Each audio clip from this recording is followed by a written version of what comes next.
So this is MNS House Job Guide, which is for house officers, medical officers, general practitioner, internees, trainees, medical student, even pharmacist and all medical professional, including nurses, because it's contain the things which you need in your day-to-day life, in your board, in your clinic.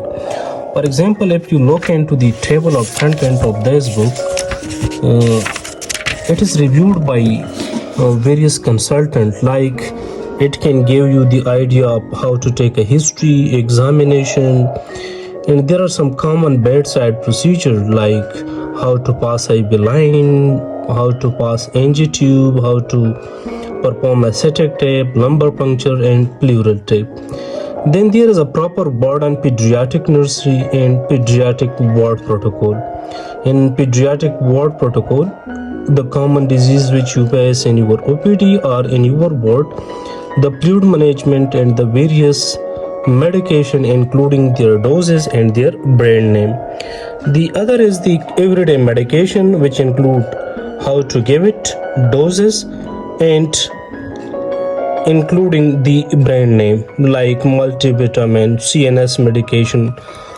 Then we are coming into the general medicine. The general medicine would actually contain like how to prescribe a medication, which is the international protocol. Endocrine disease, how to manage a hypoglycemic patient in your ward. Then the central nervous system, like how to manage the meningitis, then how to manage the stroke patient, then migraine, then headache, then facial palsy or bell palsy. Then coming into the cardiovascular system, that how to select antihypertensive, MI, then including hyperkalemia, and the infectious disease along with doses and brand names, like it include dengue, how to manage dengue, how to manage the malaria, etc. Then coming into the GI, which include the respiratory system. So if you coming down into the emergency medicine, and this chapter included only in 7th edition. Then the general surgery, and then the trauma and orthopedic, and then the gynae proper chapter. This is a gynae chapter which include all the things which you are facing in your ward or in your clinic. Then the primary care dermatology, the common disease which you will be facing.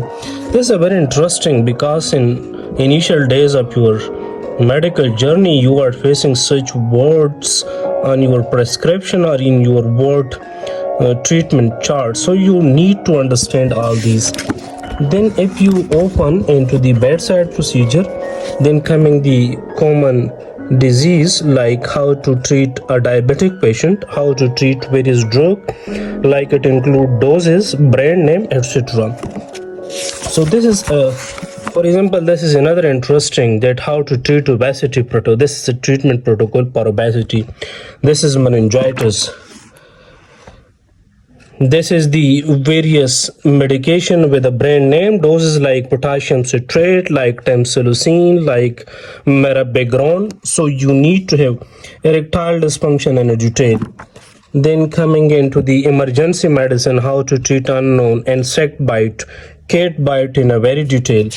Then coming toward the dog bite, which is in very detail according to the current international guideline. Then coming into the surgical ward, orthopedic ward, then into the gynae ward. Gynae ward, I have written in a detail that how to treat menopause, how to treat polycystic ovarian syndrome, pregnancy during hypertension, HELP syndrome, and then coming into the dermatology, which include very basic things.